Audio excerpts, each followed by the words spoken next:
Hello team, welcome to another ATP Geopolitics video with myself, Jonathan MSP. This is Ukraine War News Update, second part thereof, well, third if you include the breaking news piece, for the 12th of March 2024. Let's get straight to the military equipment and aid section.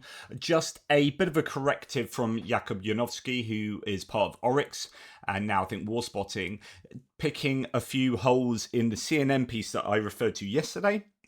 I was talking about how Russia are producing sort of somewhere around 3 million shells, 250,000 a month, and that's way more than the Western nations and Ukraine together, etc., etc. As usual, there are a bunch of problems with this CNN report, says Janowski. One, the Russian figure is supposed to be all calibers. So in other words, they're talking about 3 million shells a year, 250,000 shells a month in lots of different calibers of artillery ammunition, and so that's a bit of a catch-all. However, the figure quoted for the Western production was for 155mm shells only. Now, if that's true, that is a massive apples to pears, apples to bricks comparison, because the West is providing all sorts of stuff. In fact, Bulgaria has been, just recently had 120,000 122mm shells bought off them by Germany. Bulgaria, at the beginning of the war, were providing a third of the Ukrainian ammunition. They are at present doing an awful lot, together with Slovakia, interestingly, even though their prime minister might say otherwise or might imply otherwise. They are producing a lot of stuff for the Ukrainians, and it's not all 155mm shell. So the Russian equivalent 152mm shell is around half of those 3 million. So actually, that massively changes the comparisons that one would make. Huge on its own. A second point, Janowski says, is Western artillery supplied to Ukraine is more accurate, so you need fewer rounds to achieve the same effect. Third point is NATO artillery ammo production will narrow that gap by late 2024, and if the US Congress approves a military aid package for Ukraine, which contains money for further ammo production expansion, NATO production is likely to match the Russian production around late 2025. Meanwhile, the Czechia organised purchases of artillery ammo from non-NATO and EU sources will help bridge some of the currently existing deficit. So the situation isn't as bad, not nearly as bad as the CNN article indicates. Also, isn't Russia, says someone else, rapidly running out of tubes to fire those shells from? Janowski says, I'm not sure how rapidly. I suspect that exhausting infantry fighting vehicles from storage production covers only a fraction of losses is likely to become a problem earlier, and North Korea is, in my opinion, likely to be able and willing to provide spare artillery barrels, although it's a bit more difficult to transport and build and transport those barrels, but nonetheless interesting points there. So it's not just about the shells, it's about the units themselves and particularly the barrels. But a nice corrective there from Janowski. Now, breaking news from Lara Seligman yesterday that or may have even been the day before now. Yesterday, Department of Defense, US Department of Defense has sent $10 billion worth of weapons to Ukraine that it still does not have the dollars to replace due to the partisan gridlock. So part of the giving stuff to Ukraine is this ongoing replacement, because as I've told you a million times, the stuff that goes to Ukraine is often a case of upgrading US's own supplies and stockpiles. So it's like, let's send some older stuff to Ukraine and use this money that is supposed to be for Ukraine. It's kind of not, it's really for the US. It's upgrading the US to more recent equipment and sending older equipment to Ukraine. But so when you've got continued aid packages going through, it's all part of this cycle, right? Send that, order that, send that, order that, send that. Oh, money's been cut off, can't order that. Okay, so here we have a 10 billion. So what I would argue the Republicans in Congress have done is not just stopped aid to Ukraine, but stopped the US being able to replace its stockpile. So actually, this is a national security issue for the US. That $60 billion aid deal is largely going to stay inside the US to provide the US with more equipment, as they are giving some of their equipment to Ukraine. So the comments come as the Department of Defense on Monday unveiled its budget request for 2025, financial year 2025, though lawmakers have yet to pass a bill for last year. It's just all a bit of a mess of their own making. Now, no NATO country can send troops to Ukraine without the consent of other members of the alliance, says Jens Stoltenberg. So NATO have come out and sort of weighed in on the whole, France particularly, Emmanuel Macron talking about the provision of troops from Western nations to Ukraine in non-combat roles particularly. And this is still rumbling on, still causing issue. And it's so annoying that not everyone's on board with what Macron said. I really totally agree with Macron. And it's great to see that Ukraine, the latest podcast, which is the Daily Telegraph podcast, usually pretty anti-Europe and anti-Macron historically, but actually the military people, Don Nichols, Hamish de Bretton Gordon, on there being very strongly in support of what Macron has positioned, how he's positioned himself, and that strategic ambiguity, sort of not saying, well, we could do, we might not, but it's up to you to work out whether we will. We are not going to say we can do this or we can't do that or we won't do that in definitive, explicit terms, because then that allows you to plan accordingly. And we don't want you to be able to plan effectively and accordingly. We want you to not know what we're going to do. And so therefore, giving ourselves the greater range of options plays into we are dictating the narrative here, and it plays into our ability to do what is needed when it is necessitated. So it's really annoying that Stoltenberg's come out and said this. This is how the Secretary General responded to Macron's comments about the introduction of new troops to Ukraine. Stoltenberg stressed that NATO still has no plans to send troops to Ukraine since the alliance is not a party to the conflict. According to him, even if NATO countries decide individually to send troops to Ukraine, this will have an impact on all allies as a whole, since they're bound by the Collective Defence Pact. Well, surely he knows that they've already got NATO allies have got NATO member states have got troops in Ukraine doing things already. I mean, that is now common knowledge. So it's annoying. Anyway, Anton Gerashchenko says NATO troops could carry out support activities directly on Ukrainian territory, as this would not violate any international rules.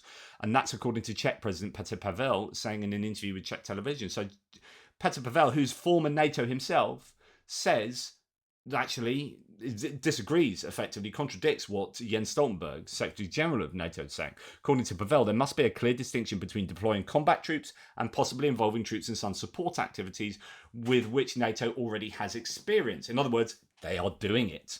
From the point of view of international law and the UN Charter, there would be nothing to prevent NATO member states' troops, as well as civilians, for example, from assisting in the work in Ukraine, Pavel stressed. According to Pavel, Western allies should have the courage to defend their activities legally, because helping to train and maintain equipment in a sovereign country is not combat, he explained.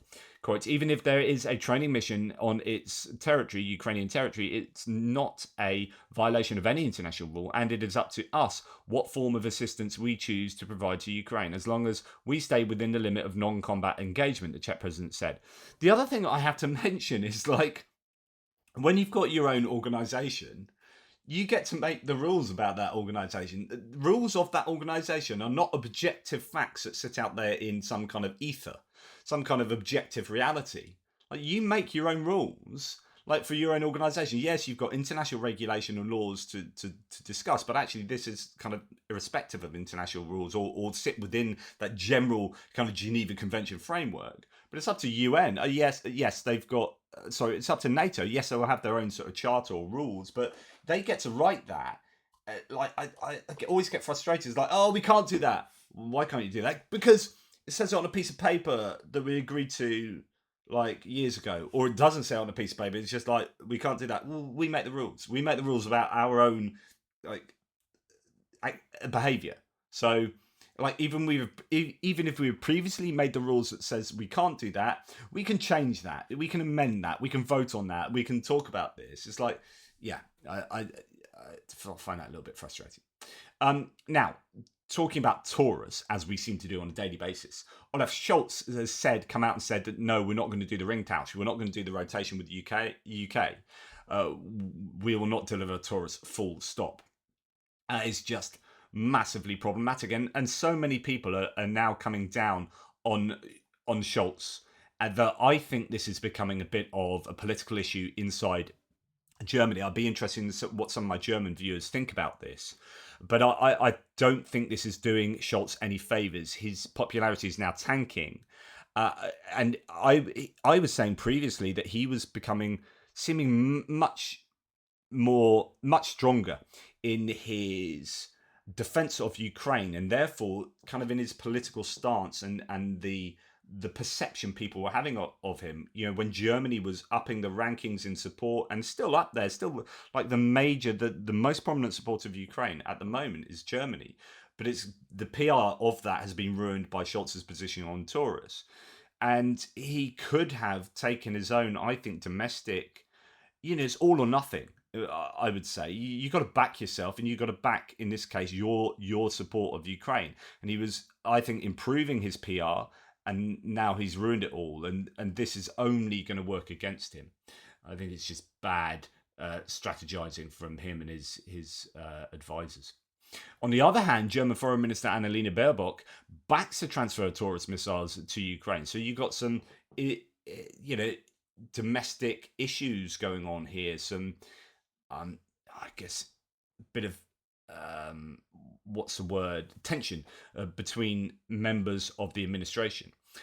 Anyway, she calls the Taurus Storm Shadow ring exchange, ring tausch, with the UK an option, despite Chancellor Olaf Scholz's rejection of sending Tauruses to Ukraine. So let's hope that she comes to the fore here. Like, as someone says, Foreign Secretary Baerbock must be so frustrated having to deal with the cowardly and constantly dithering joke of Chancellor Scholz when it comes to sending Taurus missiles to Ukraine.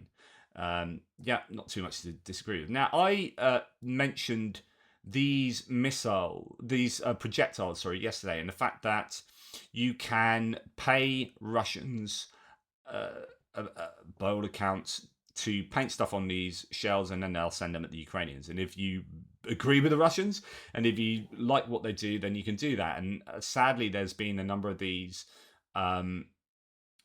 from America, apparently. I've interviewed volunteers signing artillery shells for Ukraine for donations. You can raise decent money signing shells for sympathetic supporters. These shells, though, are allegedly signed by the Russians for donations. Hard to say what's real since pay stubs aren't posted. And these are the ones from supposedly being financed by Americans, waiting for Tucker Carlson Putin interview. F-it, one struggle with a Confederate flag next to a Russian flag, and another Confederate flag in Dixieland. I'll take my stand. Fort Fisher Vintage Reserve. And then you have these ones from China as well. Z Love from China, etc., etc. Now, what Laserpig has found out is that at least some of these shells appear to be the same shell. Now, Chris Jones posted this to me, and I said back, actually, it doesn't change anything. This is, if not, just a little clever from the people taking the money, which is, we're not actually going to send a shell. You give us the money, we'll paint this stuff on, take a picture, and then we're going to paint over it with whatever the next person does. So yeah, I don't think it changes.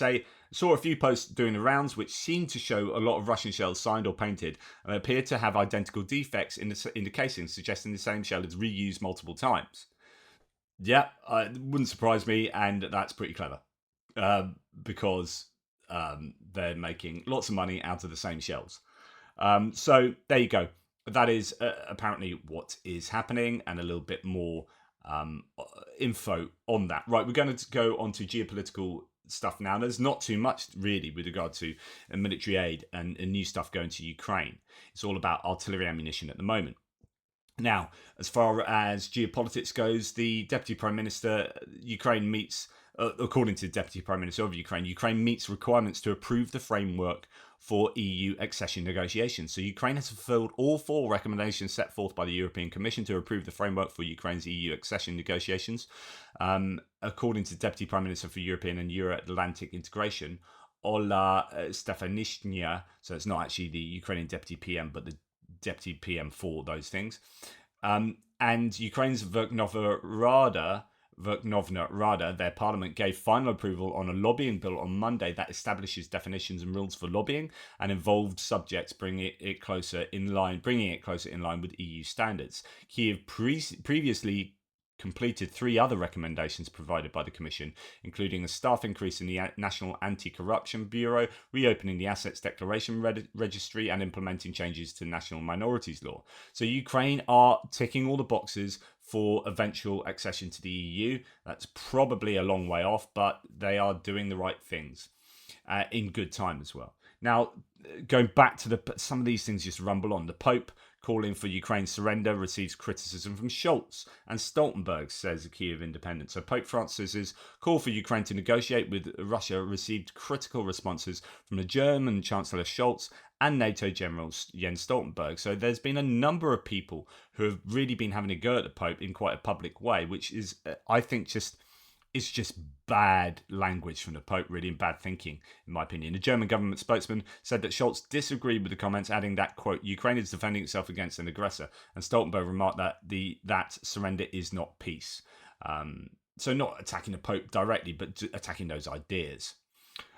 From Sunday to Monday, many public services in France were subjected to an information attack from an unprecedented intensity. BFM-TV channel says, citing the Prime Minister's office. So Russia appear to have been getting involved in hacking French systems. Now, that is on the back of France, Macron being particularly strong in defending Ukraine, getting Europeans to rally around him, having meetings in support of Ukraine, giving more equipment and getting the defense military industrial complex of France involved in production in Ukraine, as well as saying French troops and Western troops, we should not rule them out from going to Ukraine. And so I think the reaction here is some hybrid warfare attacks on France, which I've said before, it's hard to argue that's particularly different from actual warfare. If you are stopping, if you're stopping a hospital system from working because you've hacked their IT systems and people die, that's the same as dropping a bomb on the hospital and stopping systems from working and people die. There's a little functional difference, and so I think this is one of the grey areas of warfare that we don't have the guts to elevate to a level that is at crisis point. But I think you've got good justification for being able to do that.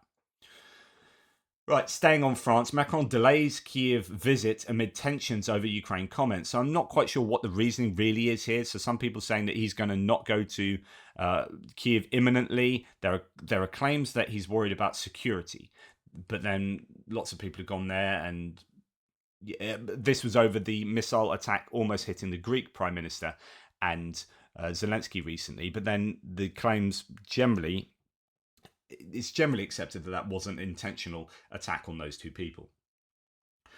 Then there are claims here that it's, fighting fire over the comments about troops in Ukraine and so on and so forth, or it could just be, as other people have said, just diary issues type thing. So instead of rushing to Kiev, Macron now wants to take the necessary time for discussions with allies so that he can visit Ukraine, quote, with tangible results, according to a French diplomat. And if that's the case, I actually think that's fairly sensible, which is, okay, there's so much going on at the moment. Let's just, rather than get there and rush things through, let's make sure we're all on the same page with important allies of Ukraine, and that I can come to Ukraine with something concrete and actually get something decent out of it.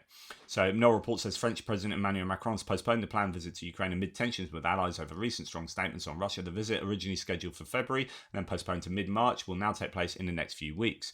According to a statement from the Elysee Palace, the delay is not attributed to security concerns, despite a recent incident involving a Russian missile near Greek Prime Minister during his visit to Ukraine. Macron aims to take time for discussions with allies to achieve tangible results before visiting Ukraine, engaging in initiatives such as supporting a Czech ammunition purchase for Ukraine and building a long-range missile coalition.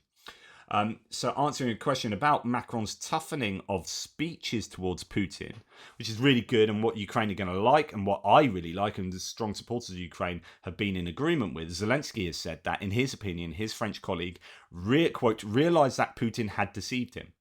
So this kind of change of approach is that, Putin, you can't trust Putin. We can't do deals with him, so let's go all in to support Ukraine. Quote, I don't think he trusts him anymore. No, absolutely not. Polish protesters and police are stopping passenger buses from Ukraine going to and from Poland, according to Kuprikov. Quote, there is an unpleasant news from the blocked Polish border. Protesters and police are stopping buses going to and from Poland. Passengers are being held without any explanation. An attempt to make them hostages to a protest seems inappropriate for the civilized world, said the Minister of Infrastructure of Ukraine. To clarify the circumstances at the checkpoint, Yagodin Dorohusk immediately went Ukrainian consul. I don't know what that sentence means, but basically this is all rumbling on still and causing all sorts of issues between the two countries and in terms of trade and just general relationship building. Russia has decided to open polling stations in the unrecognized Transnistria. So Russia are doing Crimea on Transnistria. And what are we going to do about it? Are we going to stop that from happening in a way that we didn't with Crimea? The Moldovan Foreign Ministry has summoned Russian Ambassador Oleg Vasnetsov to express disapproval of such actions. And we are going to go on to a little bit of American politics as ever. And the fallout is still happening from a number of things, particularly Trump and Orban. So yet again, I will be talking about that. Just a prior warning in case I upset anyone. Speaker Johnson, your Russian fans are giving up your game. So what's this? Well, state TV host Olga Skabieva, smirked and gloated about Viktor Orban's admission that Trump's secret plan to end the war in Ukraine in 24 hours simply means not giving either money or weapons to Ukraine, and MAGAs in Congress are already helping him to do it. I mean, the Russians are loving this. This kind of decision making, what Viktor Orban has come out and said with regard to Trump not giving a penny to Ukraine is exactly what the Russians want, and they are loving it. It's really frustrating. It's also hit the mainstream. So CNN reporting yesterday, Orban, Trump will not give a penny to Ukraine if elected. I'm not going to play you that stuff. You heard it all yesterday, but this is not cool. And Orban here, prompting Anne Applebaum to say, Americans don't seem to realize that Trump's policy, let Russia win, is slowly becoming America's policy. So Trump is having that effect already. For more than 6 months at his bidding, a minority in the House has blocked aid to Ukraine. Depriving Ukraine of weapons means that Russia can occupy Ukraine, set up concentration camps, carry out mass murders and deport children to Russia, which is what they have done on all of the occupied territory. It also means Russia can prepare to invade other countries. Here is an account of what happens in Russian-occupied Ukraine: torture, random violence, and mass theft. And that's referring to an article in The Atlantic. They didn't understand anything but just spoiled people's lives. Here is what has happened in a Russian-occupied nuclear power plant in Zaporizhia. Incompetence, destruction, possibly a major incident had to come at any moment. And it's another Atlantic article, a looming disaster at the Zaporizhia nuclear power plant. This is why we should be worried, right? But, let's let Russia do what they like and not give a penny to Ukraine, right?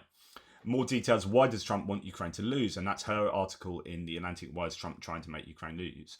So let's just have a little look at this.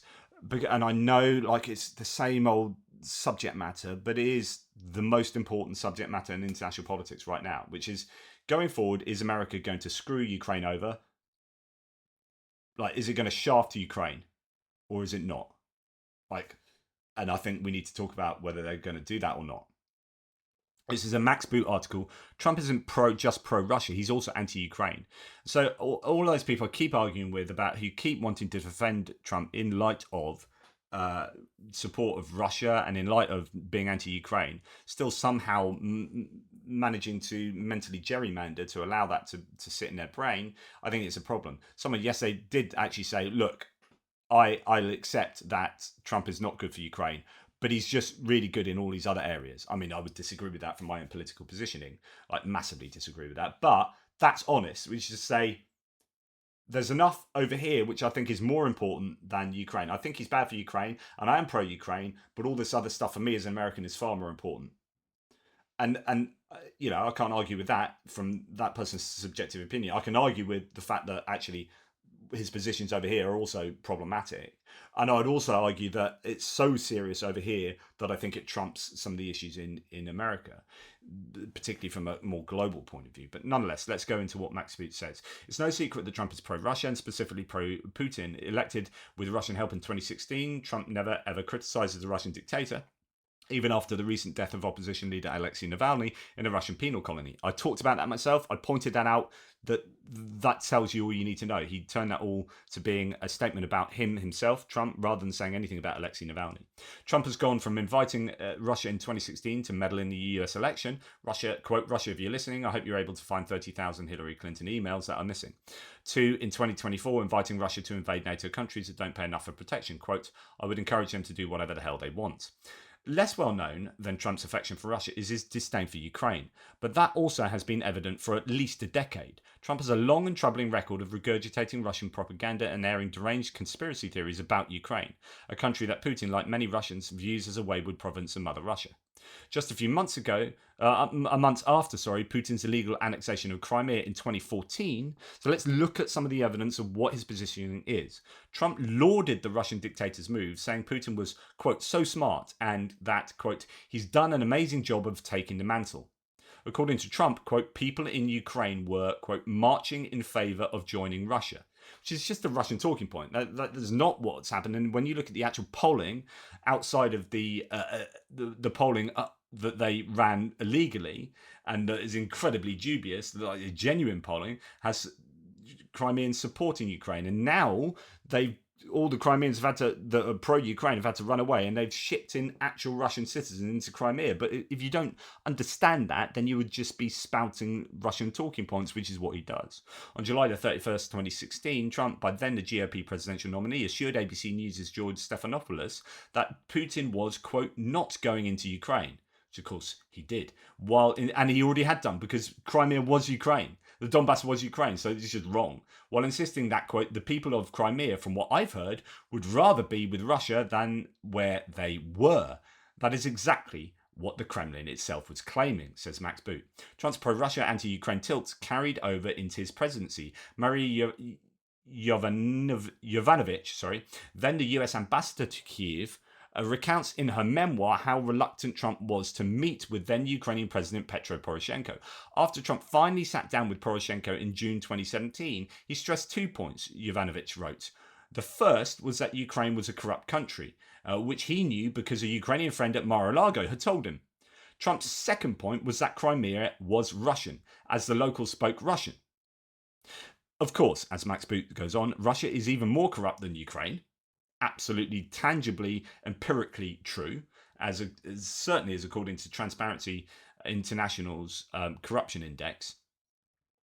It's far below Ukraine now. And a vast majority of Russian-speaking Ukrainians have no desire to be ruled by Moscow. I mean, we've been over these talking points before, but if Trump is regurgitating them, then that's a huge problem. In 2018, Trump became convinced by his conspiracy theory mongering attorney, Rudy Giuliani, and two of his shady Soviet-born associates, Lev Parnas and Igor Fruman, that Ukraine was plotting against him. The president eagerly, and Parnas has come out and admitted this is just Russian propaganda, that Ukraine was plotting against him. The president eagerly embraced what US intelligence later assessed was likely a Russian disinformation campaign that blamed Ukraine, not Russia, for meddling in the 2016 US election. Yeah, because that's what Ukraine's going to want to do, right? It's got the resources to do that. And claimed Joe Biden and his son Hunter Biden had were implicated in Ukrainian corruption. The crux of this nutty theory turned on a supposedly missing server from the Democratic National Committee and the DNC cybersecurity firm CrowdStrike, somehow spirited away to Ukraine. Trump's national security advisor John Bolton recounted in his own memoir that during a May 23, 2019 White House meeting with his senior advisors, Trump railed against Ukraine.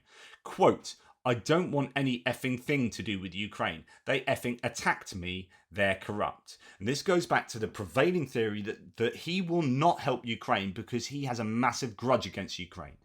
He really hates the fact that Zelensky did not give in to his blackmail over the Javelin missiles that he wanted compromise on Biden. And Zelensky refused that. And as a result, is like, they effing attacked me. In his fury, Trump ordered Yovanovitch's recall from Kyiv. Giuliani and his pals had convinced him that she was part of the supposed Ukrainian cabal against him. During Trump's notorious July the 25th, 2019 phone call with Ukraine's new president Zelensky, Trump demanded that Ukraine turn over the DNC server and provide dirt on the Bidens. To encourage Zelensky to comply, Trump halted weapons deliveries to Ukraine. So this, like so many GOP fans and fans of Trump say, yeah, but Trump gave javelins to Ukraine. You've got to remember, he stopped giving javelins to Ukraine. I mean, it was a Department of Defense thing, not Trump. Trump didn't go along and say, hey guys, I've got into power. Do you know what I want to do? Give weapons to Ukraine. That would be advice from the Department of Defense. And then he put a stop on that precisely because he wanted dirt for personal political gain, which is why an impeachment took place. That led to his first impeachment. And rightly so. My opinion is that's absolutely right. Just absolutely shocking behaviour from that man. When Putin launched a broader invasion of Ukraine in February 24, 2022, Trump hailed it as an act of genius, quote, smart, and, quote, savvy. Like, in a May 23 town hall in New Hampshire, Trump wouldn't say whether he wants Ukraine or Russia to win the war. Remember, Caitlin Collins was pushing him on that, and he would not answer who he wanted to win. In a Truth Social post last month, Trump argued against providing aid to Ukraine, quote, without the hope of a payback. His son, and this is something I haven't emphasized enough, I keep forgetting. If you want to know what Trump really thinks, ask his son and look at his son's views. His son, Donald Trump Jr., has slammed Zelensky, regarded by millions as a heroic figure, as, quote, an ungrateful international welfare queen. Trump Jr. has said doesn't want any money to go to Ukraine. Trump has been claiming that he would end the war in one day, which would be accomplished only by forcing Kiev's capitulation. Trump has also been demanding that Congress impeach President Biden, based in part on allegations that he and Hunter Biden profited from corrupt connections in Ukraine. The MAGA case has fallen apart after special counsel recently charged FBI informant Alexander Smirnov, the chief source of these allegations, with lying to FBI agents. And indeed, Smirnov claimed that those close ties to Russian intelligence, which, if true, would hardly make him unusual in MAGA circles. One of Trump's campaign managers in 2016, Paul Manafort, worked for pro-Putin oligarchs in Ukraine and Russia. One of his closest colleagues was Konstantin Kilimnik, who was described by Senate Intelligence Committee as a Russian intelligence officer. What you guys need to do, if you haven't already done it, is go and watch Active Measures, the amazing documentary on Amazon Prime that details everything to do with Paul Manafort and the connections of Trump's campaign directly to Russia. Very directly and very obviously to Russia. Such connections have led to endless, unconfirmed speculation that Trump has been blackmailed or paid off by the Kremlin, but there could be a simpler explanation for Trump's puzzling affection for Russia and its concomitant antipathy toward Ukraine. Fiona Hill, and there's a lot in this, Fiona Hill, who was the top Russia expert on Trump's National Security Council, told me that Trump has long been marinating, I love this term, marinating in a, quote, primordial soup of Russian propaganda. She said Trump knew a lot of wealthy Russians in South Florida. Some of them did very profitable business with him, and they convinced him that, quote, Ukraine isn't a real country, they're corrupt, they're poor, they're weak.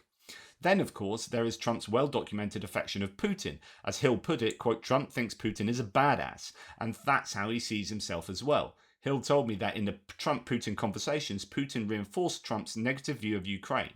In general, the former KGB officer has been masterful in manipulating Trump by playing on his vanity. Trump is pathetically pleased anytime Putin compliments him.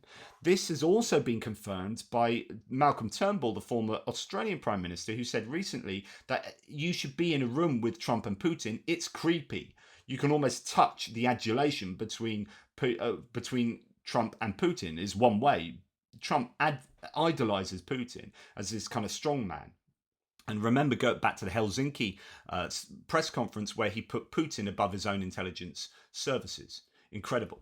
Some analysts hope that House Republicans might finally relent on Ukraine aid, if only because they don't want to be held responsible for Ukraine's defeat. But I would bet Trump has a different calculus. Just as he torpedoed a bipartisan Senate immigration bill because he doesn't want to deliver any wins for Biden, so he might now see political benefits from Ukrainian defeats that he can blame on his opponent. Whatever Trump's actual thought process, and it is admittedly difficult to decipher his often contradictory and conspiratorial statements, the ultimate upshot is clear.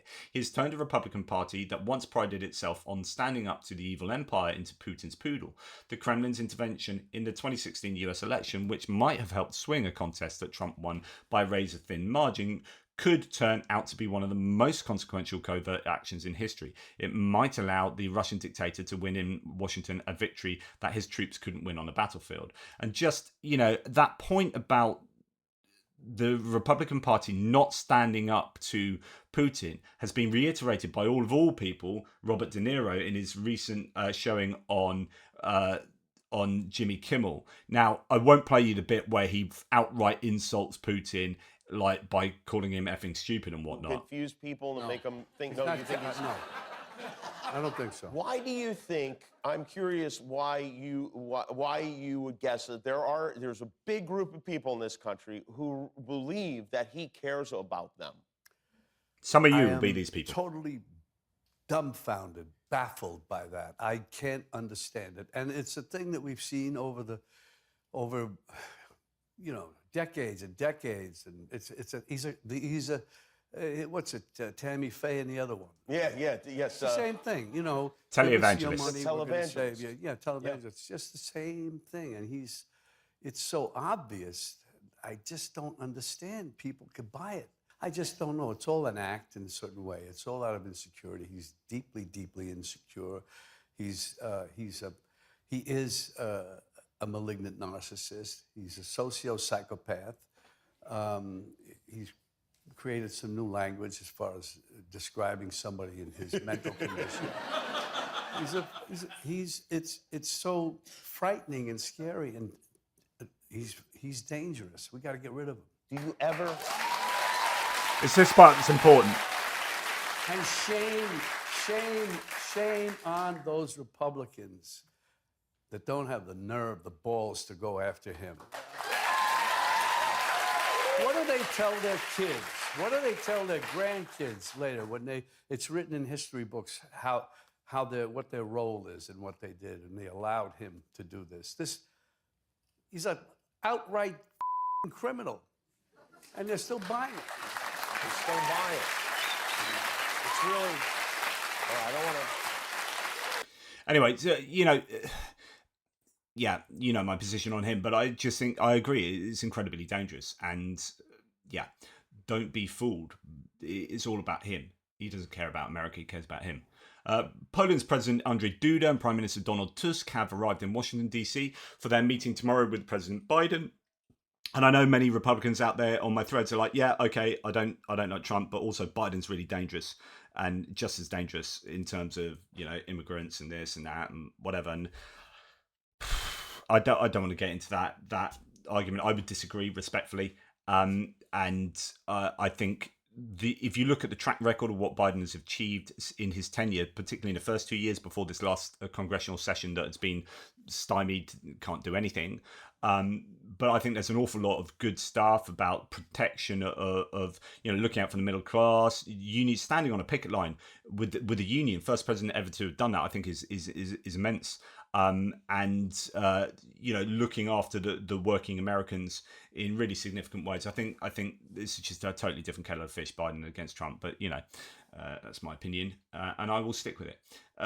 Ukraine is high on the list of issues as they meet with Biden, along with Poland's 25th anniversary of NATO membership. And when Trump comes out and says, drill, baby, drill, we're going to drill, just to remind you that US leads global oil production for the 6th straight year. So for every single year of Biden's tenure, the US has been at the top of oil production and in fact broken global historical production rates.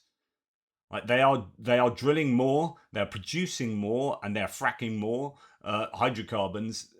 Sadly enough for me as an environmentalist, but if that's what you think is great about what Donald Trump's going to do, well, actually, Biden's arguably already been doing that.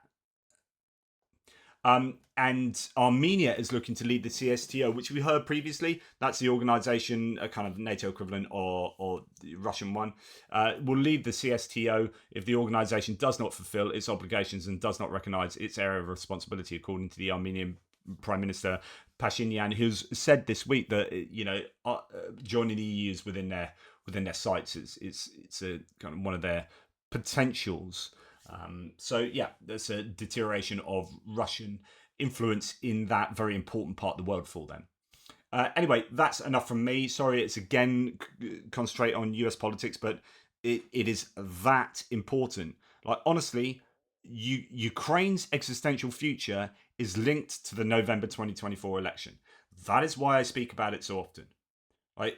If this channel is mainly about what's going on in Ukraine and where Ukraine is going to be and going to go and how support for Ukraine is evolving or devolving, then it is incumbent upon me, it is obligatory for me to discuss the November 2024 elections, especially when people are making such explicit claims about Ukraine and support or lack thereof for Ukraine.